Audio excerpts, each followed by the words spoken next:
Hi, I'm Brian Ward. I'm from Halo, which is the host club, and today we're at the Humber Country Park, and it's one of our Winter League events. I've just had a run round the technical course, and it was quite physically demanding. It's only a small area, and we've got a new map at 1 to 4,000, which is quite a large scale for an orienteering map, which means basically you get everywhere pretty quickly. We had a lot of controls. We had 21 controls in 4 kilometres, which is roughly 5 to 6 controls per kilometre. So you're constantly looking at the map to find the next control. And we had quite a few crisscrosses, and we had 2 or 3 controls that we visited more than once. I don't think I really got into it straight away. I was a bit too overconfident, thought I knew where I was going, so messed up the first control by a minute and a half.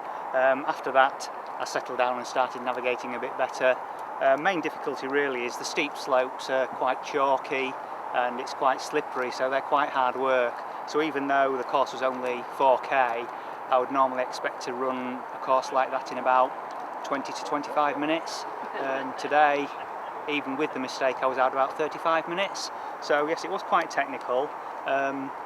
Using a thumb compass and just cutting through every now and again, but being very careful when I did so, because there are quite a lot of tracks and paths around. You've still got to know where you are, and you've still got to concentrate on what's happening. Quite a few good route choice legs up at the top end of the map, where there's a pond in a deep quarry. You couldn't really contour along the slopes. There were a couple of contouring legs, but I think the best bet really was to either drop down or climb up, run along, and then drop down or climb back up into the control. Contouring today just wasn't an option really because of the conditions underfoot. It's a nice day, it's sunny, it's bright, it's cold when you stood around, but once you're out there running it's really quite warm. So all in all, a nice little training exercise over and done with for the day.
Very good, Neil. Some good, interesting route choices there.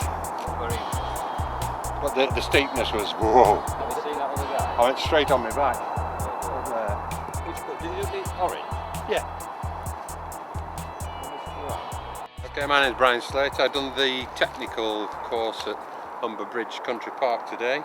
Started off pretty miserably with a 4 minutes to number 1, which is about 300 metres, and I wasn't used to the scale at that time. I was going all over the place, but settled down to enjoy the course.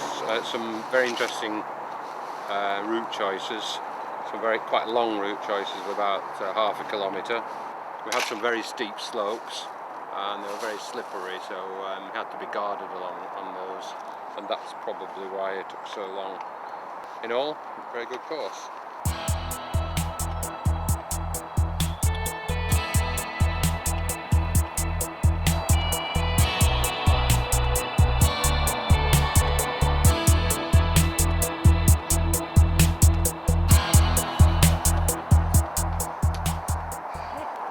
Hi, my name is Matthew Williams and I'm running today with the Humber side on Lincolnshire Orienteers.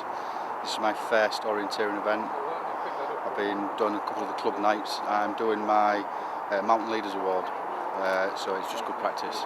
And the instructors on the course have said, good orienteering skills are quite good for on the mountain.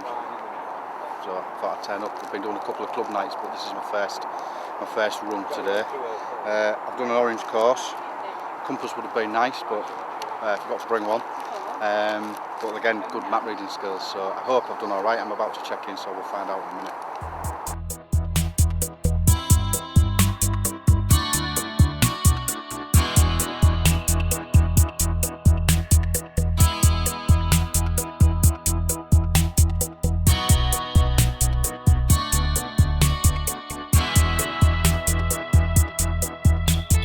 Did the orange?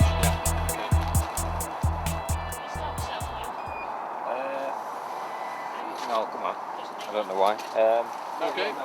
Any good? It was really good. It was really good. I didn't bring a compass, Did it which would have been test you? helpful. Yeah. You could have done with a compass there. Number 2 I could have done with the compass on, and about 1 or 2 of the others I could have done with it on. But You sort of I'm here in for the the map end, reading you'd have skills been more quicker. than anything else. So the orientating the map is as good as. So Yeah. that's my main thing. So yeah, we've got them all. Good? I've just got to remember to let it beep, Yes. because I tend to. Well, yeah, they are. So some of them I tend to dip. Yeah. Because all these are on a 2-minute cycle, so they'll just turn themselves You've off. got to switch it on before it starts to recognise, you see, because we've only got them on for 2 minutes. If it's a really big important event, we Right. have them on for 3 hours. So the person before you has wakened it up, so it bleeps quicker. Right. So when you've been at training, they're bleeping quickly because someone just beeped He's them. just doing them all the But time. you've been waking them all up. So Right. it takes 2 seconds instead of 1 second or a split second. Excellent. Right. What do I do now? Wanna go with technical? I'll have a go at the technical one. Yeah. I come orienteering because really I'm very competitive and I like to compete. I like to compare myself against other people, see how I've done, see how they've done compared to my run. It's a good way of keeping fit. You get out in the fresh air a lot, and generally you meet quite a nice crowd of people when you're out orienteering. We're quite a sociable sport generally. It's just the thing I do.